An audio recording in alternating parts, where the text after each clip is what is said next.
Un peuple trouvé sur une période politiquement dangereuse, l'exil à Babylone menaçait les Assyriens qui étaient aux frontières, et vraiment ont été gravement inquiets. Et l'auteur du livre des rois, c'est anonyme, écrit pour le peuple, il faut que vous avez écouté, quand il pense à un Salomon, quand on se réfère à Salomon, on lui donne un peu écouter, Salomon avait instauré le peuple, l'imposition du temple, et avait dit au peuple, béni soit l'Éternel, il a donné une chose au peuple, le repos. Je le dis en hébreu, la menorah. Je me suis demandé si Salomon était là aujourd'hui à l'inaugurer le temple. Est-ce que nous pensons qu'il devrait nous proposer autre chose de la part de Dieu? Nous, nous avons besoin de son outil. On va faire ça, il faut dire,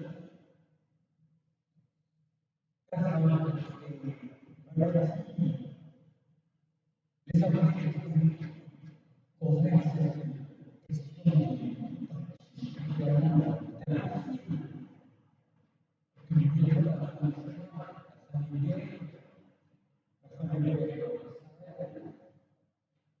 l'Afghanistan, on aurait des choses à attendre de Dieu lorsqu'on dit béni soit l'Éternel et qu'on rassemble le peuple. Parce que la fin des écritures et l'auteur du livre du roi de Salomon, à son époque, n'a rien demandé à Dieu. Tout ce qu'à son époque, on ne pouvait pas manquer d'avoir besoin. Vous pourriez dire aussi, mais nous, pourquoi nous demander qu'est-ce que Dieu nous demande? S'il vient, nous rassemble, est-ce qu'il va nous demander? Est-ce qu'il va nous demander? Peut-être que nous menions une vie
Alors, vous me direz, c'est pas Saint Paul, c'est un disciple de Saint Paul. Saint Paul était préoccupé du problème juif et de la loi, et ses disciples sont plus détendus. J'aime l'épître aux Éphésiens, où l'auteur inconnu au chapitre 3 dit « Celui qui peut, par la puissance qui agit en nous, faire infiniment au-delà de ce que nous demandons ou pensons, à lui soit la gloire. » Il avait senti la réalité de la Menoura en lui. Peut-être qu'il l'appelait de manière un peu théologique, c'est un théologien, cet auteur de l'Épître aux Éphésiens. Peut-être qu'il pensait qu'on disait le Saint-Esprit. Mais le Saint-Esprit, souvent, on ne comprend pas trop. Simplement, celui qui peut, par la puissance qui agit en nous, faire infiniment au-delà de ce que nous demandons ou pensons. Alors, l'évangéliste Marc, on est sans doute en 70 à Rome, a écouté ses paroissiens qui lui disaient « l'Épître aux Éphésiens, c'est bien, mais c'est abstrait, on ne comprend pas trop. » Alors Marc a fait un machal. À la manière juive de l'époque, il a fait comme une parabole. Il a raconté Jésus marchant sur l'eau. C'est une manière de raconter un récit dans lequel on entre et on peut vivre ce que l'auteur de l'Épître aux Éphésiens disait de façon abstraite. Le courage de marcher sur la mer. Je vais en dire 2 mots. Mais l'évangéliste Matthieu, dont on sait qu'il a lu Marc, a trouvé ça si bien qu'il l'a repris. Luc aussi a repris ce machal. Et Matthieu, dont j'ai demandé qu'on lise le texte tout à l'heure, l'a repris et y a même ajouté le passage auquel Marc n'avait pas pensé, où Pierre, lui aussi, marche sur la mer. Qu'est-ce que c'est que cette histoire de marcher sur la mer? C'est très juif. Les Juifs ne sont pas des navigateurs, comme l'étaient les Grecs, par exemple. Les Juifs n'ont jamais été des navigateurs. Ils ont toujours dit qu'il fallait se méfier de la mer, que la mer, c'était maléfique, que la mer, il y avait des bêtes, des monstres dedans, que personne n'avait jamais vus, mais justement, on pouvait les craindre. Ces monstres qui symbolisaient toutes les forces obscures, inquiétantes, qui vous menacent et pourraient vous tuer. Je vous en cite des exemples. Dans les psaumes, il y en a une grande quantité. Le psaume 74, qui est très ancien, mais ces idées demeuraient sourdement dans la pensée d'Israël, qui dit « Yahvé, tu as fendu la mer par ta puissance. » Alors, la traduction de second, tu as fendu la mer, fait penser au geste de Moïse qui a fendu la mer pour qu'on passe la mer Rouge. Ce qui est une attitude très hiératique, très calme, comme celle d'un prêtre, mais le mot employé dans le psaume, c'est pas ça, c'est tu as brisé la mer.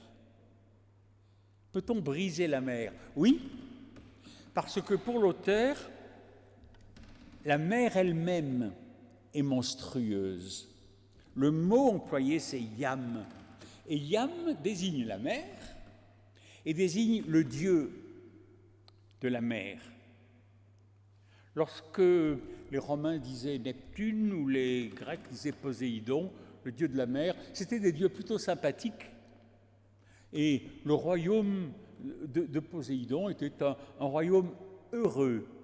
Alors que Yam est un dieu maléfique qui vous aspire et vous tue et fait plus que vous noyer.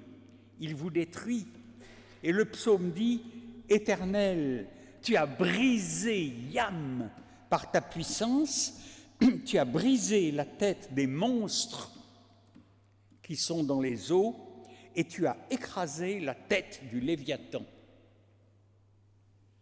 On dit quelquefois le Léviathan c'était un crocodile.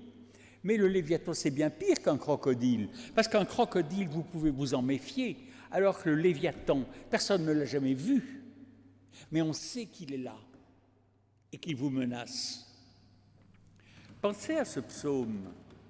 Tu as brisé Yam par ta puissance. Tu as brisé les têtes des monstres dans les eaux. Tu as écrasé la tête du Léviathan. Avec un Dieu pareil, vous pouvez franchement avoir la menoura parce que vous n'avez plus peur.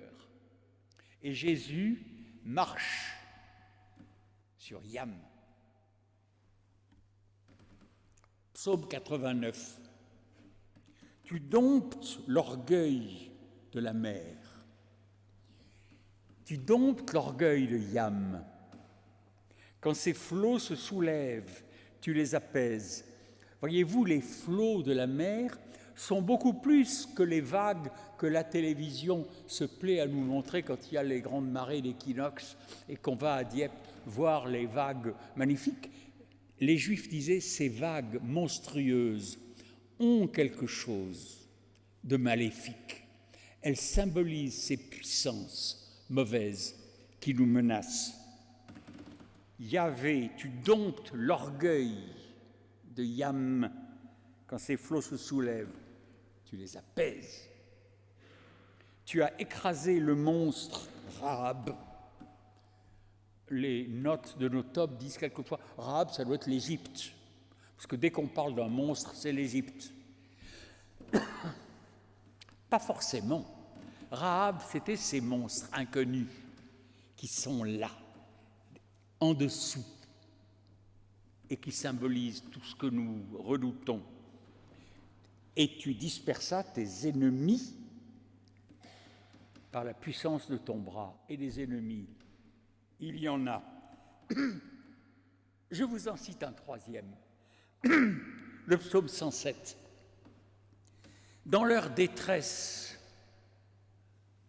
ils crièrent à l'Éternel et il les délivra de leurs angoisses en arrêtant la tempête, en ramenant le calme et en apaisant les vagues. Et Jésus, en marchant sur la mer, marche sur Yam, marche sur ces monstres et montre que lui, ayant comme tout enfant de Dieu la menoura en lui, était capable de cela. Et l'évangéliste Marc, repris par Matthieu et Luc, dit « Comprenez, si vous pouvez, ce que je suis en train de vous dire. »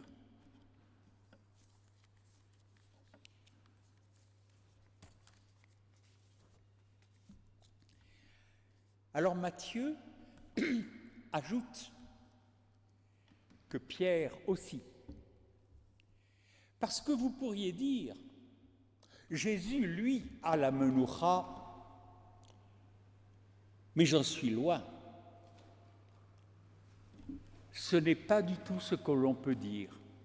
Parce que Salomon a bien dit que Dieu a donné au peuple la menoura et que tout le monde l'a. Le problème, c'est quelquefois qu'on ne le sait pas. Voilà pourquoi les évangiles sont écrits, pour nous le rappeler et nous rendre de façon plus concrète ce que disait l'auteur de l'Épître aux Éphésiens par la puissance qui agit en nous. Il peut faire infiniment au-delà de ce que nous demandons ou pensons. Et Matthieu nous dit, un disciple comme Pierre a pu, lui aussi, marcher sur Yam. Jésus lui a dit « Viens ». Et Pierre est venu. Et puis, il a commencé à enfoncer. Et il s'est écrié exactement ce qu'il ne faut pas, ce dont il ne faut pas s'écrier. « Seigneur, sauve-moi ». Et Jésus l'a tout de suite repris en lui disant « Mais pourquoi dis-tu une chose pareille, homme de peu de foi ? Puisque tu as la menoura, tu n'as pas besoin de demander à être sauvé. Tu n'as qu'à marcher sur l'eau. Tu le peux, voilà. Tu n'as pas besoin d'être sauvé. Homme de peu de foi. » Ça se dit une oligo-foi, comme ces oligo-éléments, vous savez, qui sont si petits et qui sont, si on y croit, si puissants. Matthieu emploie ce mot qu'il aime employer dans son évangile. Tu as une oligo-foi.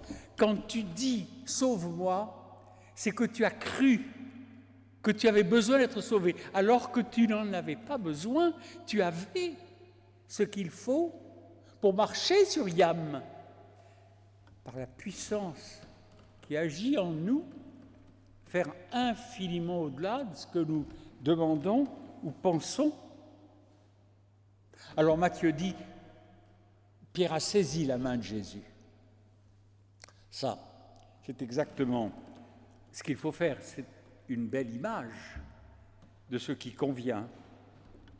Puiser en soi la menoura. Au fond, l'homme de peu de foi qui pense qu'il s'enfonce, Pierre, voyant qu'il commençait à s'enfoncer et à s'enfoncer dans Yam, avec les monstres, à s'enfoncer, c'est le sentiment d'homme de peu de foi qui désigne l'attitude de solitude, de découragement de celui qui se croit seul, sans force intérieure, qui oublie la promesse de la présence rassurante de Dieu.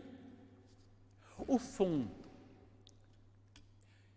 si Jésus reproche à Pierre d'avoir dit « sauve-moi », c'est que ce n'est pas à une chasse au miracle que nous avons à avoir devant nous. Ce n'est pas à attendre toujours un salut devant nous, alors qu'on l'a déjà eu. Nous avons seulement à marcher sur Yam avec un esprit apaisé de menoura. Mon ami, le pasteur Roger Parmentier, qui est mort il y a déjà un certain temps, qui était pasteur dans les années 70 à Montreuil, a écrit une transcription de cette histoire ancienne. Il était à Montreuil, à l'époque communiste, où les communistes et les fascistes s'opposaient à Montreuil. C'était terrible, c'était angoissant, autant que le Covid-19 aujourd'hui. Et Roger Parmentier était pasteur là. Et il est entré dans cette mentalité des gens qui venaient à l'église de Montreuil. Et Parmentier leur a écrit comme si Jésus était à Montreuil en 1970.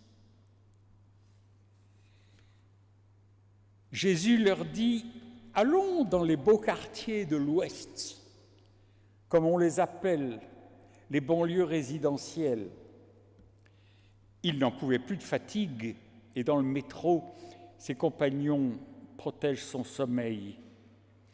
Et dans la dernière partie du trajet monte une bande de néofascistes, très excités, revenant d'une expédition. Sans tarder, ils agressent les camarades, rapidement submergés, et les coups succèdent aux accusations méprisantes et aux injures. Et lui, le bras replié, continuait à dormir. Ses compagnons finissent par le réveiller et s'écrient « Camarade, ne vois-tu pas qu'il nous enfonce ?» Réveillé, il fait front et en quelques paroles, il impose un grand calme. Et les adversaires sont sidérés, mais il dit à ceux de son équipe « Pourquoi avez-vous si peur ? N'avez-vous pas encore cette foi fondée sur la grande réalisation en marche ? Profondément impressionnés, ils murmurent entre eux, « Ce frère a un secret en lui. » Alors Roger Parmentier a écrit cela il y a 50 ans. Et il a dit que si ce n'est pas votre milieu, si ce n'est pas votre problème, si ce n'est pas ainsi que vous pensez la vie dans laquelle vous êtes, écrivez vous-même le récit de la tempête sur laquelle Jésus marche et fait marcher Pierre, de façon à illustrer la parole de Paul par l'esprit qui est en nous. Il peut infiniment au-delà de ce que nous demandons ou pensons. Et vous ne direz plus « Seigneur, sauve-moi », comme si le Christ n'était pas là. Vous direz la Menoura, tout le monde aime. Alors je vous cite encore un petit peu un passage d'Éphésiens. Que Dieu vous donne, selon la richesse de sa gloire, d'être puissamment fortifié par son esprit dans votre être intérieur, de sorte que le Christ habite dans vos cœurs par la foi, et que vous soyez enracinés et fondés dans l'amour, et que vous puissiez reconnaître l'amour du Christ qui surpasse toute connaissance, et que vous soyez remplis de toute la plénitude de Dieu. Et il me semble que l'auteur de l'Épître aux Éphésiens a pensé rempli de toute la Menoura de Dieu. Voyez-vous, sur l'océan de la vie,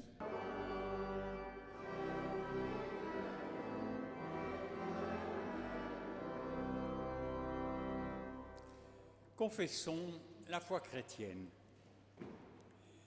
Jésus nous a montré, bonne nouvelle pour tout le peuple et les prophètes d'Israël avant lui, que nous pouvons mettre notre foi, notre espérance et notre amour dans le dynamisme créateur ultime de Dieu qui dépasse, comme disait Paul, tout ce que nous demandons ou pensons. Lui dont les mains embrassent les étoiles, lui qui parle toujours le premier et le dernier, lui qui a fait marcher les mages, chanter les anges et enthousiasmer les bergers. Il est à l'œuvre dans l'immensité de l'univers.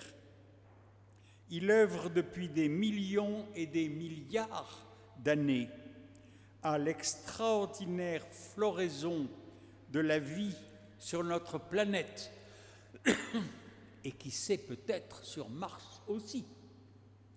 Surgissement de la conscience dans notre humanité et sans doute dans tout le cosmos. Il oriente nos activités humaines, il nous relève quand nous tombons, il apaise nos peines et nous venons au-devant de lui alors qu'il surgit au plus profond de nos cœurs. Amen. Et nous chantons.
C'est l'offrande, le moment de l'offrande.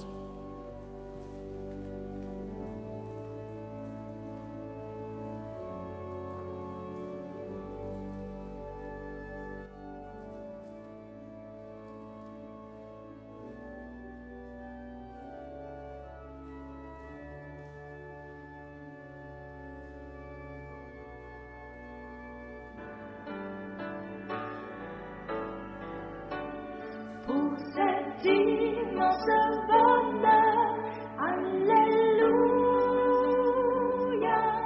que tu as mis dans mon cœur, Alléluia, de te chanter Seigneur, Alléluia, oui Jésus est mon sauveur.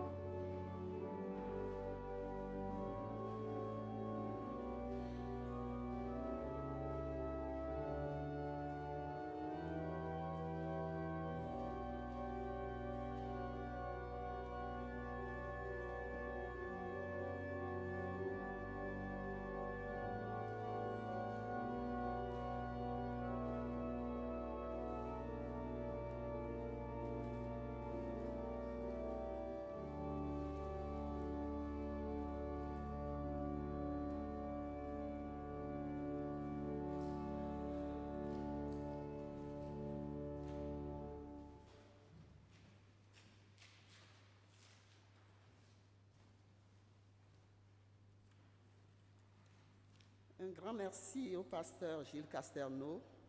Ah oui, j'ai oublié le masque. Je recommence.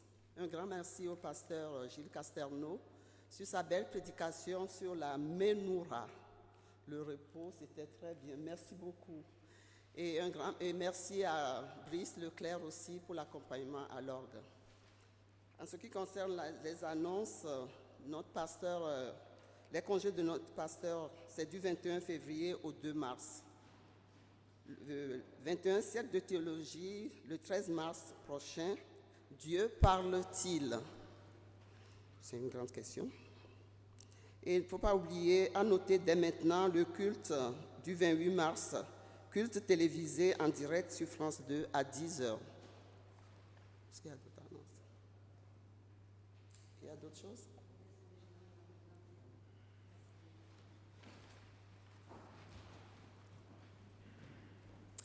Et je rajoute une petite information qui n'est pas encore sur les feuilles de culte. Nos assemblées générales, donc aussi bien celles de l'entraide que celles de l'association cultuelle, auront lieu le 21 mars. Donc comme d'habitude, à partir de 10h, on fera un culte court de 10h à 10h30 et après on déroulera les deux assemblées.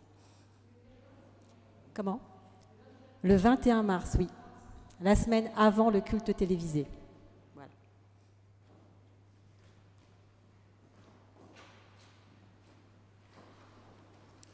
Unissons-nous dans la prière d'intercession.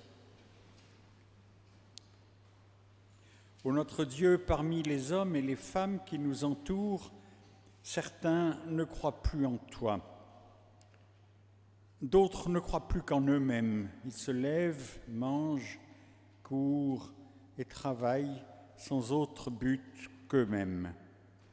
D'autres encore ont cessé d'espérer en eux-mêmes, comme en toi. Ils ne se sentent plus aimés, n'aiment plus personne, pleurant sur leur journée vide et sur eux-mêmes.